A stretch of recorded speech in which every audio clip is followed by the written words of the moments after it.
Dossier 5.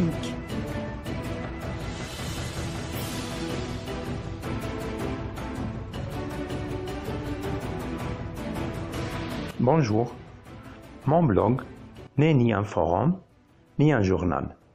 C'est un lieu où je fais connaître des réalités et les mets devant vous, mes chers lecteurs. Singapour, un modèle à suivre. Après un séjour flash à Singapour, j'ai rassemblé les informations suivantes que je voudrais bien partager avec vous.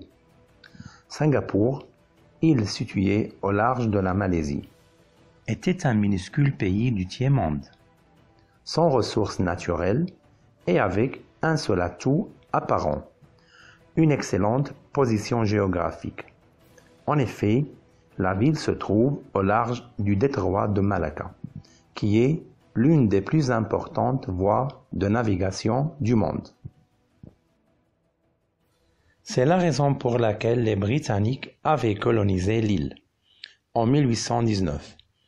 Après le départ des Britanniques et l'indépendance forcée en 1965, le gouvernement a utilisé pleinement les infrastructures du port installées par les Britanniques. Le pays est rapidement devenu une forte puissance commerciale. C'est le 14e exportateur mondial avec 437 milliards de dollars en 2014.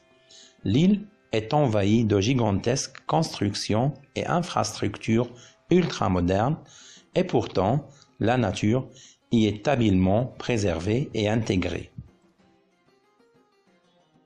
Il est à noter qu'en 1965, Singapour avait de graves problèmes.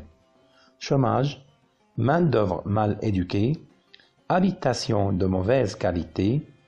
Afin de résoudre ces problèmes, le gouvernement a d'abord donné la priorité aux industries à forte utilisation de main-d'œuvre et a favorisé les investissements étrangers. Le gouvernement singapourien a mis en place une politique industrielle très vigoureuse pour attirer les investissements étrangers directs et a créé de l'emploi pour les Singapouriens. Dans le but de leur offrir des logements de qualité à des prix modérés, le gouvernement a créé le Housing Development Board, Conseil de développement du logement. Grâce à cette organisation, 90 des résidents singapouriens sont propriétaires de leur domicile. À Singapour, le sentiment de sécurité est absolu et le crime est quasiment inexistant. En ce qui concerne l'enseignement, alors que dans les années 60-70, l'enseignement était trop structuré, avec beaucoup de répétitions et d'apprentissage par cœur, il a rapidement évolué vers un enseignement pragmatique qui apprécie et encourage la créativité et la pensée critique, ce qui correspond parfaitement à l'environnement technologique et économique actuel.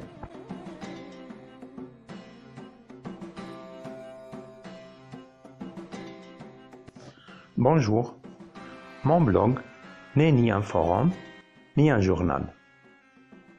C'est un lieu où je fais connaître des réalités et les mets devant vous, mes chers lecteurs.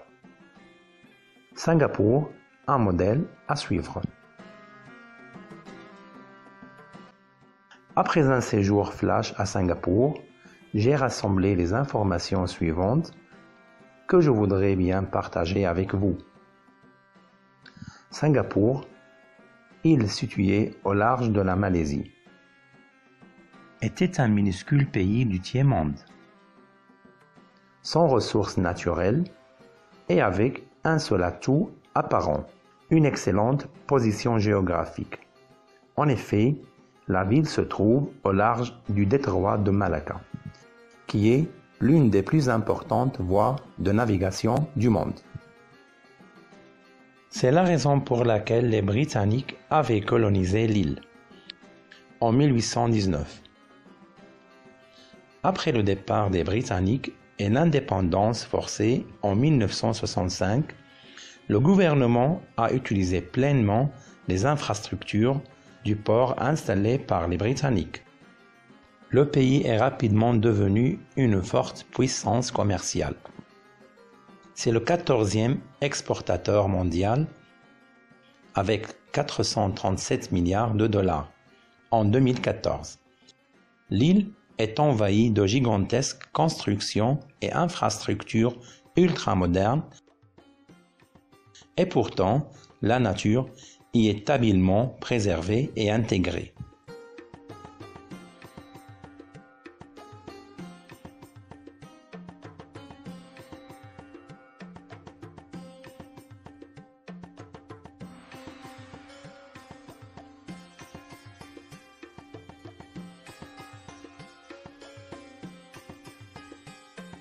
Il est à noter qu'en 1965, Singapour avait de graves problèmes. Chômage, main-d'œuvre mal éduquée, habitation de mauvaise qualité. Afin de résoudre ces problèmes, le gouvernement a d'abord donné la priorité aux industries à forte utilisation de main-d'œuvre et a favorisé les investissements étrangers.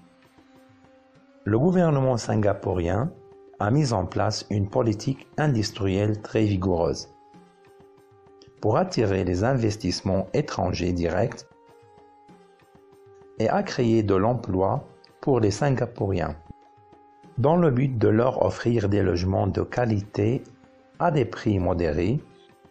Le gouvernement a créé le Housing Development Board, Conseil de développement du logement. Grâce à cette organisation, 90 des résidents singapouriens sont propriétaires de leur domicile. À Singapour, le sentiment de sécurité est absolu et le crime est quasiment inexistant. En ce qui concerne l'enseignement, alors que dans les années 60-70, l'enseignement était trop structuré, avec beaucoup de répétitions et d'apprentissage par cœur, il a rapidement évolué vers un enseignement pragmatique qui apprécie et encourage la créativité et la pensée critique. Ce qui correspond parfaitement à l'environnement technologique et économique actuel.